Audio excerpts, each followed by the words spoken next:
उस अरालय पहाड़ियों तक पहुंच चुका था, लेकिन इससे पहले कि वो अग्नि भक्षक पक्षी की हड्डी को लेकर वापस जाता, वहां पर 50 से ज्यादा लोग अग्नि गोले से निकलने वाली शक्ति की खोज में आ गए। अग्नि गोले से निकलने वाली इस शक्ति को पाने के लिए शून्य राज्य के राजा इंद्रसेन और उनकी पत्नी नम्रता भी आए थे। नरेंद्र अरालय पहाड़ियों पर जा ही रहा था कि तभी एक छिपकली जैसे दिखने वाले जानवर ने नरेंद्र के ऊपर अग्नि प्रहार कर दिया। राजा इंद्रसेन और रानी नम्रता ने बहादुरी दिखाते हुए नरेंद्र की जान बचाई। राजा इंद्रसेन और नरेंद्र आपस में कुछ बात कर ही रहे थे कि तभी रानी नम्रता ने अचानक से नरेंद्र पर हमला कर दिया। उस छिपकली के अग्नि प्रहार से नरेंद्र पहले ही काफी जख्मी हो चुका था और रानी नम्रता ने अचानक से बिना कुछ सोचे समझे नरेंद्र का गला पकड़ लिया। रानी ने नरेंद्र का गला पकड़ते ही डरावनी आवाज में कहा, मैं तुझे नहीं छोड़ूंगी, मैं आज तेरी जान लेकर रहूंगी। रानी नम्रता की आवाज इतनी डरावनी थी कि राजा इंद्रसेन और नरेंद्र दोनों ये आवाज सुनकर हैरान रह गए। राजा इंद्रसेन ने रानी नम्रता के हाथों को नरेंद्र के गले से हटाने की कोशिश की और कहा, पागल हो गई हो क्या नम्रता, क्या कर रही हो, छोड़ो इसे। रानी नम्रता ने राजा की तरफ घूर कर देखा और कहा, दूर हट जाओ मुझसे। रानी नम्रता ने राजा को धक्का मारते हुए कहा, मैंने कहा ना दूर हट जाओ मुझसे। रानी नम्रता का यह व्यवहार देखकर राजा इंद्रसेन और नरेंद्र दोनों परेशान थे।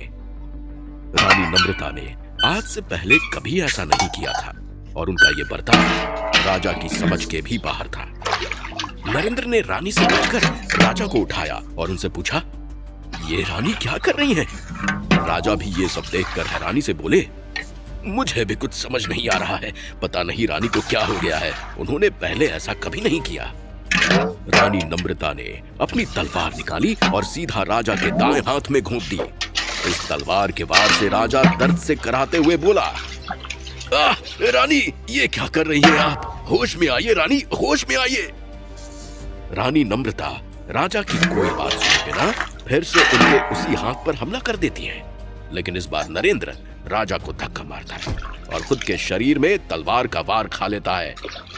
इस बार रानी नम्रता के प्रहार से नरेंद्र गुस्सा हो गया और बोला, अब बहुत हो गया राजा साहब, मैं अब और बर्दाश्त नहीं कर सकता।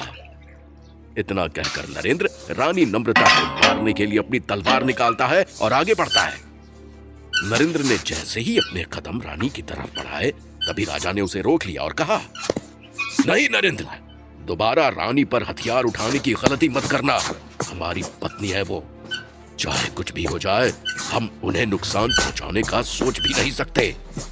राजा इंद्रसेन इतना कह ही रहे थे कि तभी रानी नम्रता ने राजा के दाएं हाथ पर अपने दांतों से काट लिया, जिसकी वजह से राजा की चमड़ी बाहर आ गई और वो दर्द से कराहने लगे।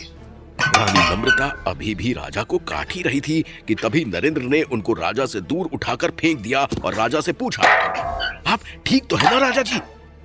राजा इंद्रसेन ने अपने घाव को छुपाने की कोशिश की और कहा, हाँ मैं ठीक हूं, तुम मेरी चिंता मत करो। अरालय पहाड़ियों के ऊपर का मौसम बदल चुका था और पहाड़ियों को एक तेज तूफान ने अपने आगोश में ले लिया था। नरेंद्र ने राजा इंद्रसेन से कहा, राजा साहब हमें जल्द से जल्द कुछ करना पड़ेगा, नहीं तो हम दोनों को वार करता ना देख रानी हम पर और हमला करते जाएंगी, जल्दी कुछ सोचिए राजा जी।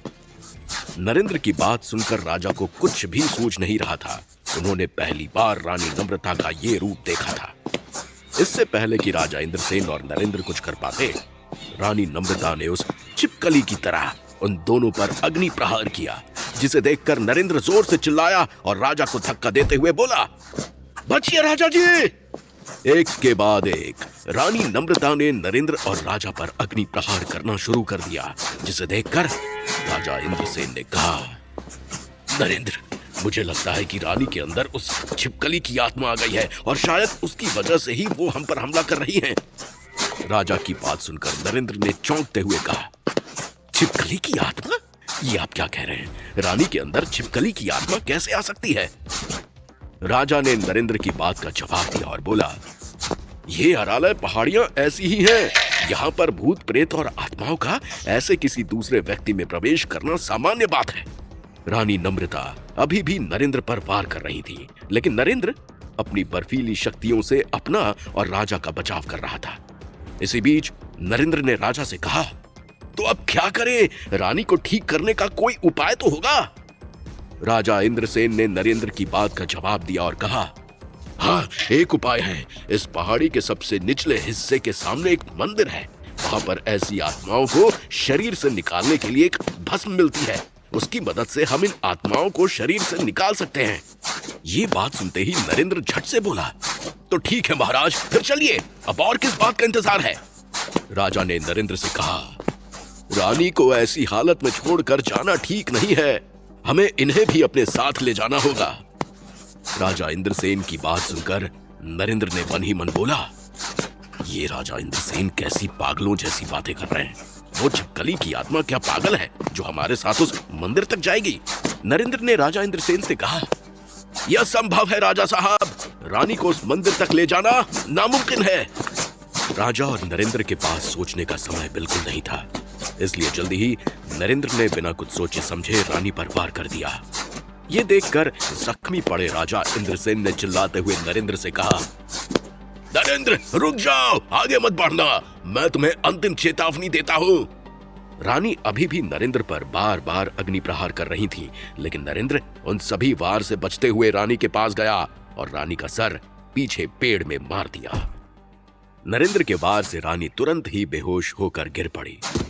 नरेंद्र रानी को बेहोश करके जैसे ही पीछे मुड़ा तो राजा ने नरेंद्र का गला पकड़ लिया और कहा, तुम्हारी हिम्मत कैसे हुई हमारी पत्नी को हाथ लगाने की? राजा ने नरेंद्र के गले को इतनी कस के पकड़ा था कि उसे सांस लेने में परेशानी हो रही थी। नरेंद्र ने खांसते हुए कहा, एक बार मेरी बात तो सुनिए महाराज। राजा इंद्रसेन ने अपने दांत पीसते हुए कहा, तुम तो एहसान फरामोश निकले। एक तो मैंने और मेरी पत्नी ने बच्चा समझकर तुम्हारी जान बचाई और तुमने उसका कर्ज ऐसे चुकाया। नरेंद्र ने राजा की पकड़ से अपने आप को छुड़ाने की कोशिश की, लेकिन राजा की ताकत के सामने नरेंद्र कोई बच्चा प्रतीत हो रहा था। राजा इंद्रसेन की आंखों में गुस्सा साफ दिखाई दे रहा था और वो नरेंद्र को छोड़ने के पक्ष में नहीं थे। नरेंद्र ने हकलाते हुए कहा, देखिए राजा साहब, अगर मैं रानी को बेहोश नहीं करता तो हम उन्हें कभी उस मंदिर तक नहीं ले जा पाते। कृपया बात समझने की कोशिश कीजिए। नरेंद्र की बात सुनकर राजा इंद्रसेन ने भी अपनी भावनाओं को काबू करने की कोशिश की और धीरे धीरे अपने गुस्से को शांत किया और नरेंद्र के गले से अपना हाथ हटा लिया। नरेंद्र ने भी राजा इंद्रसेन की पकड़ से निकलकर राहत की सांस ली और राजा से कहा, धन्यवाद राजा साहब, आप तो राजा हैं और आपसे ज्यादा समझदार कौन हो सकता है, इसलिए आप समझने की कोशिश कीजिए। रानी को इस समय बेहोश करना बहुत जरूरी था। राजा इंद्रसेन ने नरेंद्र की बात पर कोई जवाब नहीं दिया और केवल अपना सर हिलाया। नरेंद्र और राजा इंद्रसेन रानी को अपनी गोद में उठाकर उस मंदिर की ओर निकल पड़े। वो तीनों लोग जैसे ही उस मंदिर में पहुंचे तो उन तीनों ने वहां अजीब वातावरण देखा। उस मंदिर के चारों ओर अजीब और डरावनी आवाजें आ रही थीं। ये आवाजें बिल्कुल वैसी ही थीं जैसी रानी नम्रता के अंदर से भी आ रही थीं। ये आवाज सुनकर नरेंद्र ने कहा, महाराज, यहाँ केवल एक नहीं बल्कि बहुत सी आत्माएं घूम रही हैं, हमें सावधान रहना होगा। राजा इंद्रसेन ने थोड़ी घबराहट भरी आवाज में कहा, सावधान रहकर भी क्या हो जाएगा, ये तो आत्माएं हैं, इनको तो हम आंखों से भी नहीं देख सकते।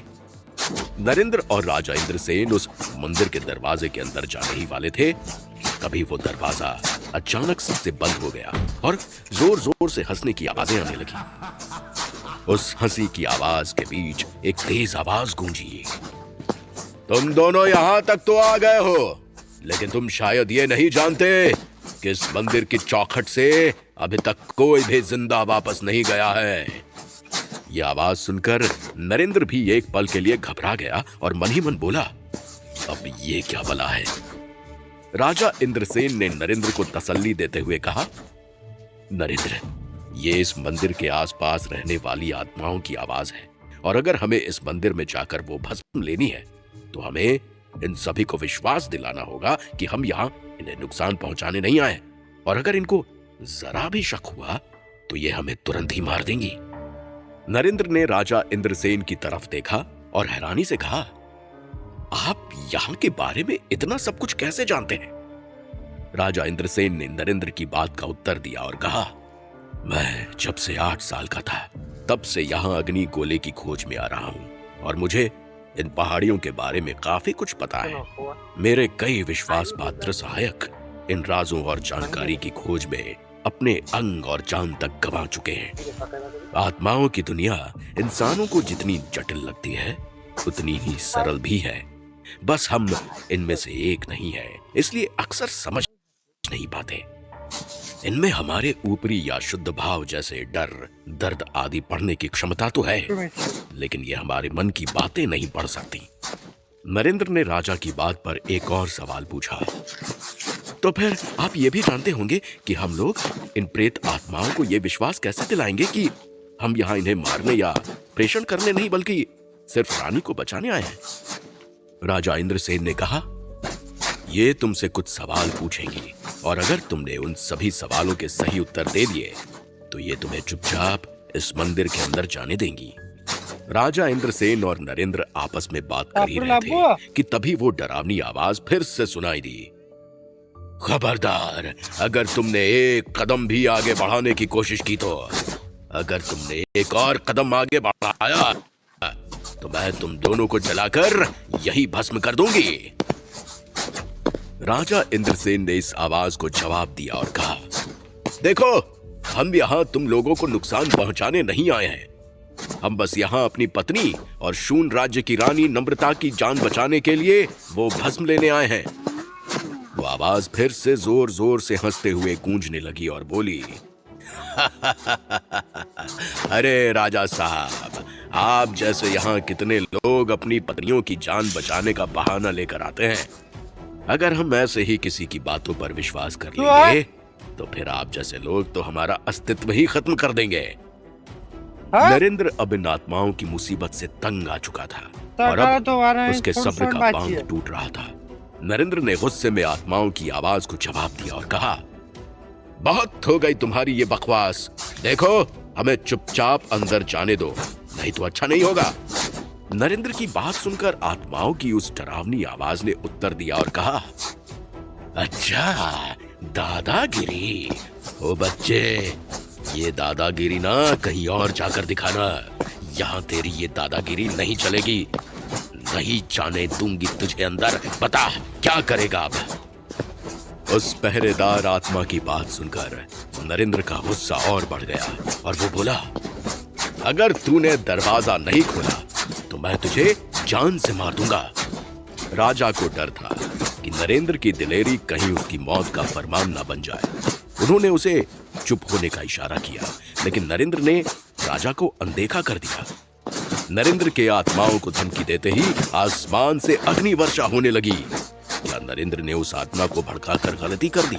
और अब नरेंद्र कैसे रानी नम्रता की जान बचाएगा, जानने के लिए सुनते रहें पॉकेट एफएम। डियर लिसनर, अब अगली ऑडियो सीरीज प्ले होगी।